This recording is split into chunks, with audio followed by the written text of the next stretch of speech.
Ladies and gentlemen, welcome to the first Emerging International Law Voices BUL event for 2023. Here tonight in the BUL campus, we have the pleasure and the honor to host a UCL lecturer, Haim Abraham. Haim, welcome to BUL, and we are glad to host you in this Emerging International Law Voices series.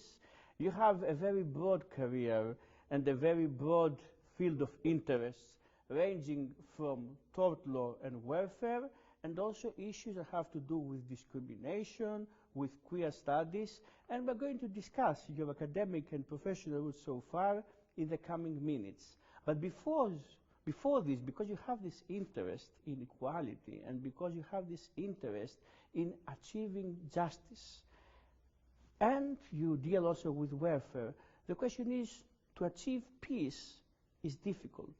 How difficult is it to achieve also justice?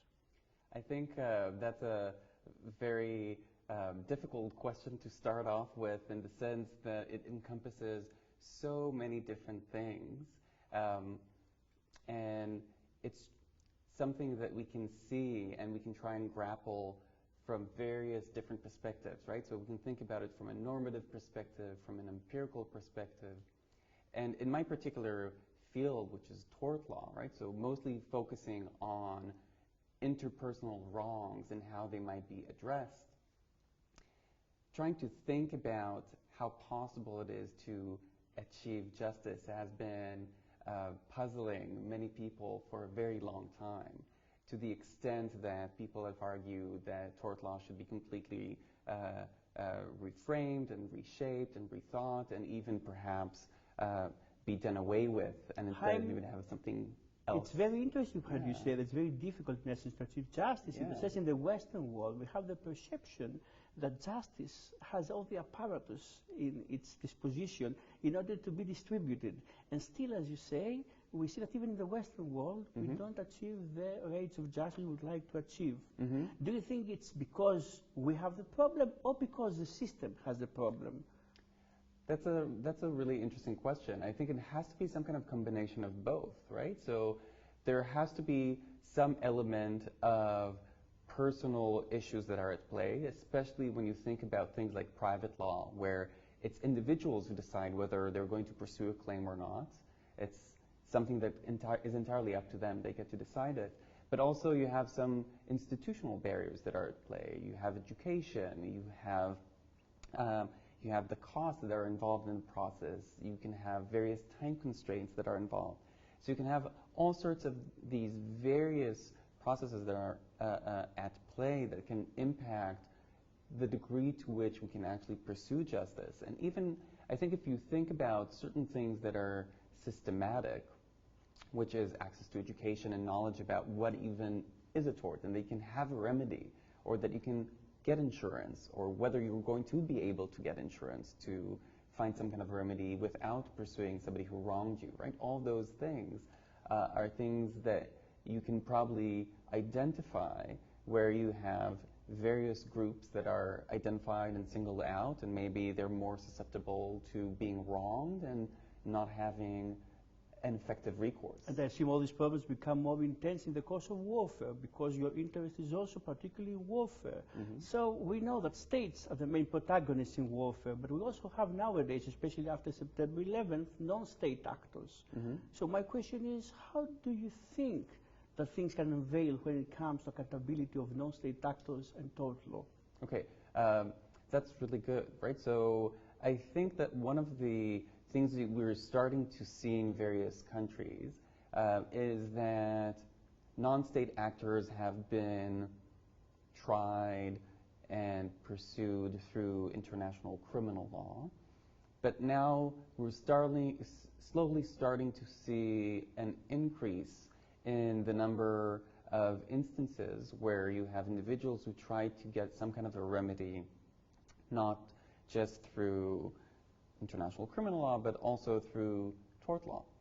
And most of the time, you would see victims of terrorist activities who would try and bring a claim against a state, either the state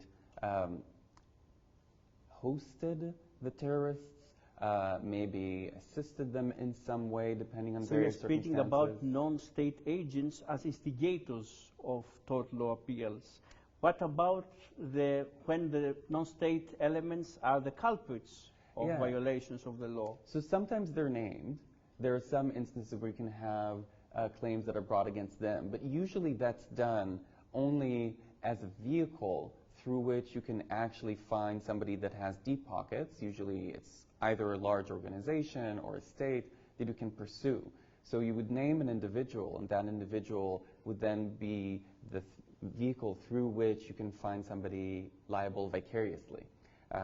So here is where perhaps you would have ideas like a state that supported, educated, provided financial means, or allowed recourse through financial institutions. And you mentioned before domestic courts. The question is, how politicized do you think domestic courts are? Are they able to actually deal with this venture? Mm-hmm. Yeah, I think that it really depends. There are certain jurisdictions where you can think about domestic courts as being very political, and you can find that both in the ways that judges carry themselves, but also in how they're being appointed. So if you think about the U.S., where the appointments, generally speaking, are political and judges are elected, you can see how you can have a very politically charged judiciary that you can have the risk that you're alluding to. Whereas if you have other jurisdictions where judges are elected through some kind of a more formal, less politicized... I'm tempted now to ask you, because you studied in Canada, you have your PhD, your SAJD from Canada, from University of Toronto. Yeah. Where does the Canadian jurisdiction stand in this building, in this structure? The Canadian courts? Yeah, I'm not very familiar with the appointment system in Canada. I know that there is a committee, that there was a big rehaul of the appointment system. There is a committee that makes a recommendation to the relevant bodies. So I would say it's probably a good mixture of professional and political aspects. So a bit better fate maybe than the U.S. and the problems there that you stated, and we know that, ladies and gentlemen, the U.S. jurisdiction is indeed very much polarized, and we saw even recently in the news abortion rights and other issues that pertain to the U.S. Supreme Court. Mm-hmm. But Haim, to return to tort law and warfare and the litigation that is relevant, we're talking about the adjudication of sums of money. Mm-hmm. And the question is, but do the organizations of the states have the money in order to afford to pay all these victims? Okay, this is one of the main concerns that's being brought up to justify the immunity that states enjoy from. This is the combatant activities exception. And it's being brought up to say, amongst other things, that there shouldn't be tort liabilities. So that's one of the main reasons that's being brought up, with other reasons being the fear of over-deterring combatants from doing all they need to do to actually engage in warfare. And I think that in terms of having the sums of money available, that's a question that really brings up the question of what type of legal regime are we going to try and create, right? I think that you can think about ways in which you would have that risk, that a single, if you had a liability regime in which whatever loss that was inflicted on civilians, you would have a claim in tort, then any bit of warfare is going to amass huge amounts of compensation that are owed. And that would be maybe slightly over-inclusive, considering the fact that you're allowed to impose and inflict certain losses during warfare. It's something that international law recognizes, and I think that it would be wrong for tort law to not recognize and have this kind of over-inclusive regime. To the same extent, it would be wrong for a regime to be under-inclusive, to say that no liability should be made available. Instead, what you need to do is to have some kind of way of thinking about what is a wrong, a tortious wrong, during warfare, on the assumption that warfare is a unique moral and legal sphere. I think one of the arguments that I was making in my papers is that you can have that analysis, you can have that conclusion, you can see that if you have the laws of war inform what is a wrong and what is not a wrong during warfare, and you can have that, right? So what my argument is that as long as you impose a loss while complying with international humanitarian law and jus in bello, then you have a justification and you haven't inflicted a wrong. And of course, you open a big discussion of how we define a wrong. Legally we define it, or morally do we define it? Mm-hmm. And I think you are very clear that also a legal parameter can be added to the whole discussion about wrongs. But you mentioned something very interesting before that I would like maybe to touch upon it. Yeah. You spoke about the immunities mm-hmm. of the officials. And we have also here in the United Kingdom the Overseas Operations Act that was quite recently mm-hmm. voted for in the House of Parliament. What's your reaction about this particular piece of legislation? I have lots of reactions that I'm going to refrain from broadcast publicly. But one of the interesting bits that I think about the bill that became an act is that it does something quite interesting and I think quite clever, because the idea behind it was to limit the availability of remedies, limit the availability of proceedings of foreign nationals against the UK and UK soldiers. And the way that that has been done was to shorten the amount of time that a claim can be brought. So the statute of limitation was limited, and the discretion that courts have to deviate from that limitation was also narrowed to a certain degree. And I think that's quite interesting, because that's something that usually people don't really think about. They tend to ignore. It appears to be very procedural. But many times, and I see that when I compare my research in Israel, Israel done something quite similar, although much more severe in its consequences. You can see that that's a vehicle through which individuals' rights are limited without lots of scrutiny, because people find that particular type of law boring and insignificant, whereas actually in procedure you have lots of things that can happen that are significant. It's very interesting what you say now. This is a boost for people who like procedural law, because indeed sometimes procedural law is being considered, ladies and gentlemen, a bit boring among academics. So Haim indeed gives us an impetus in order to indeed study and excel also in procedural law. And Haim, based on your studies, because we touched upon the threat of Canada, the SJD, what would you say to our viewers and listeners regarding Canada, Canadian studies? What did you find the most interesting part there? Mm-hmm. And what did you find maybe the most boring or the most dismal part?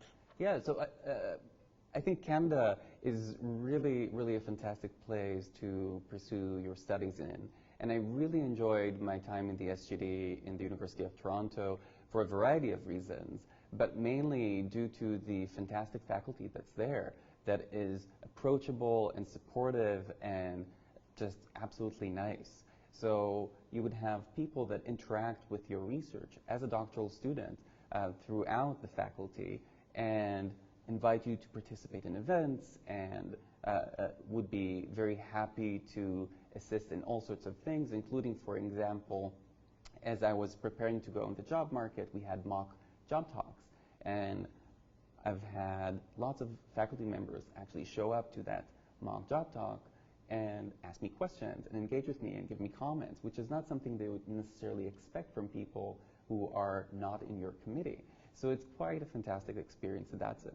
In terms of things that are maybe not as positive, the winter is very cold, and it could be much colder in certain parts. For example, if you go to Edmonton, it has 2 seasons.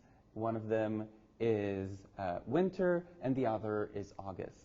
And the rest of the time, it's very cold and you have snow. So I it's think like the tropical zones to the opposite. There you have only summer, maybe tropical zones, or spring. There in Canada you have only winter, maybe in the autumn, as you say. so it really depends on where you're in Canada, because it's huge and you have various climates and various scenarios there. In Toronto, you would have extremes, right? Winter could be -30 and summer could be over 30. So you can see that there's... But it's important what you stress now, that in essence the students' experience is not only the academic institution, it's also the general environment. Exactly. And the country plays a role. But of course the Canadian market is very worth praise. And actually that's why here in the BUL we have some affiliation with Canadian universities. Always it's a market where we strive to look for and to actually imitate some of the things that are being done there. But speaking about the Canadian market and your experience there, and maybe that was a springboard in order for you to apply for a number of grants. You have been granted grants from Toronto, if I'm not mistaken, to the University of Haifa, and even I think now in the UCL you still have received here in the UK grants. So what is the piece of advice would you give to our viewers and listeners regarding the ability to capture some grants? Perhaps the most important thing is to try and really understand what is it that a grant is looking for. And in every institution, you would have people that have lots of knowledge and experience with what that actually entails. And I would suggest to rely on them and try and get as much feedback and information from them as possible. They would be actually a really valuable source. So that would be a really important bit of advice that I would think that I would get, because many times you would have descriptions online and they'll be fine and generic, but you would have maybe some knowledge that you'll develop with experience that won't be as apparent and as ready, and it's really important to have access to that. So talk to people, get feedback, and it's never going to be something that will only take 1 or 2 drafts. It will take lots of drafts and lots of redrafting, and it will be a time-consuming process. And Haim, before closing, let me close with a general, more kind of doctrinal question like we started. You write a lot also about queer studies and your quest. You write about hate speech, about your quest to distribute justice, to speak about equality in the wider society. How tolerant do you think today's society is? And if not, what is the reason that our societies may not be so tolerant? I think that we can start seeing perhaps some kind of changes. And you know, I'm not that kind of scholar. I don't have those kind of empirical tools, but just from my own personal observations and thoughts, I think that at least in some places you can start and see a shift from perhaps a trend that started in the perhaps 1940s, maybe later on in the 80s and 90s, to be more inclusive, to perhaps a shift back into somewhat more extreme and less inclusive. So I'm slightly afraid of that shift. It puts lots of minorities at risk. It makes us really see how all of the advancement that occurred over the years is susceptible, right? It could all go away in an instant, in a way. So I think that there is still hope. I think that my students that I see them, that generation is much more open, much more inclusive.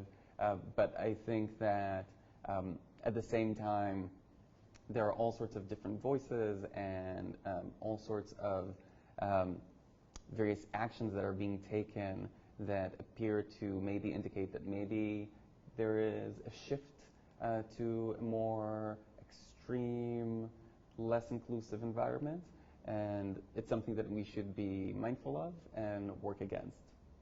Thank you very much, Haim, for being with us. Thank you. Ladies and gentlemen, it was Haim Abraham from the UCL Faculty of Law together with us, lecturer there, coming tonight in the BUL campus and joining us for the Emerging International Law Voices series. I am Dr. Solon Solomon, lecturer here in the BUL School of Law, and co-director of the BUL International Law Group. With this, we wish you good night, and we renew our meeting for the next episode of the Emerging International Law Voices series.